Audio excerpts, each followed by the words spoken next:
नमस्कार, बहुत स्वागत है आपका न्यूज़ 18 के डिजिटल प्लेटफॉर्म पर। मैं हूं आपके साथ अंशिका पाठक। हॉर्मुज स्ट्रेट एक बार फिर बंद हो गया। शनिवार को 2 भारतीय जहाजों पर गोलीबारी हुई। गनीमत ये रही कि इसमें कोई नुकसान नहीं हुआ।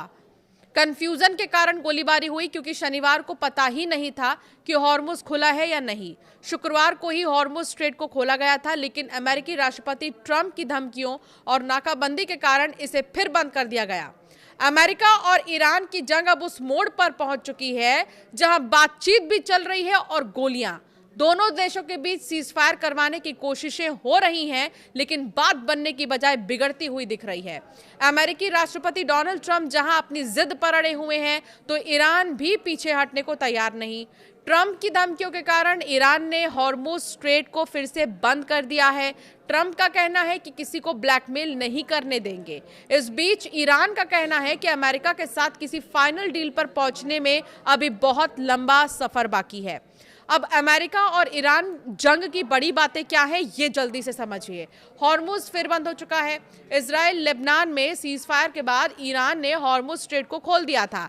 कई जहाज गुजरे भी, लेकिन शनिवार को इसे फिर से बंद कर दिया गया। IRGC ने 2 भारतीय जहाजों पर गोलीबारी की है। अमेरिका की नाकाबंदी जारी है। हॉर्मुज स्ट्रेट के आसपास अमेरिकी नौसेना की नाकाबंदी अभी जारी है। ईरान का कहना है कि जब तक नाकाबंदी नहीं हटती है तब तक हॉर्मुज बंद रहेगा। ईरान ने अमेरिका पर दगाबाजी करने का आरोप लगाया है। ट्रंप की धमकी। अमेरिकी राष्ट्रपति ट्रंप ने धमकाते हुए कहा कि हॉर्मुज बंद करके ईरान अमेरिका को ब्लैकमेल नहीं कर सकता। उन्होंने धमकी दी कि अगर सीजफायर खत्म होने से पहले कोई समझौता नहीं हो पाता है तो वो सीजफायर को खत्म कर देंगे। उन्होंने कहा कि अमेरिकी नाकाबंदी जारी रहेगी। इसके अलावा माना जा रहा था कि अमेरिका ईरान में जल्द ही समझौता हो सकता है। हालांकि ईरानी संसद के स्पीकर मोहम्मद बाघेर गलीबाफ ने कहा है कि अमेरिका और ईरान के बीच किसी समझौते तक पहुंचने में अभी काफी लंबा सफर तय करना बाकी है। कुल मिलाकर अभी कुछ भी ठीक नहीं है। सीजफायर कब तक रहने वाला है या कब खत्म हो जाए, कुछ भी कहा नहीं जा सकता।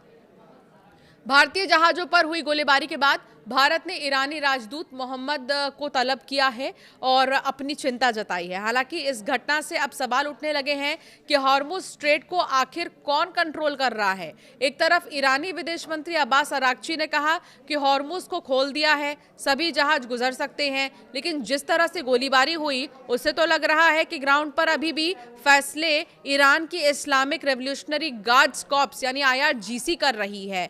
28 फरवरी को जब अमेरिका और इजराइल ने मिलकर हमला किया था तो ईरान ने हॉर्मुज स्ट्रेट को बंद कर दिया था। यहां से गुजरने वाले जहाजों पर हमला हुआ।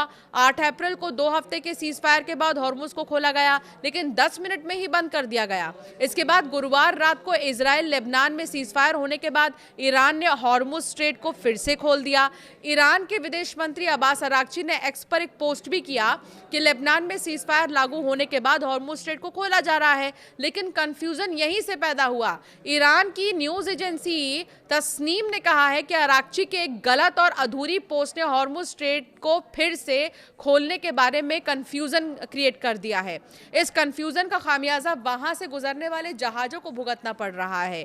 विदेश मंत्री कह रहे हैं कि हॉर्मुज खुल गया है, लेकिन ऐसा लगता है कि IRGC ने अभी भी अपनी नाकेबंदी जारी रखी है। अमेरिका इजराइल से जंग शुरू होने के बाद से ही कई बार ईरानी सरकार और IRGC के बीच मतभेद की खबर सामने आई।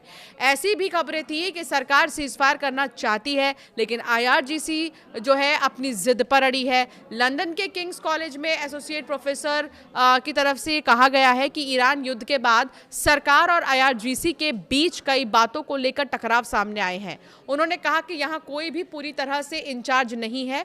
हॉर्मुज की कमान IRGC के हाथों में है और वो अराक्ची के इस बयान से सहमत नहीं है कि वो खुला है। शनिवार को जिन 2 भारतीय टैंकरों पर गोलीबारी हुई उसमें एक सुपर टैंकर भी शामिल था, जिसमें लगभग 20 लाख बैरल इराकी तेल ले जा रहा था।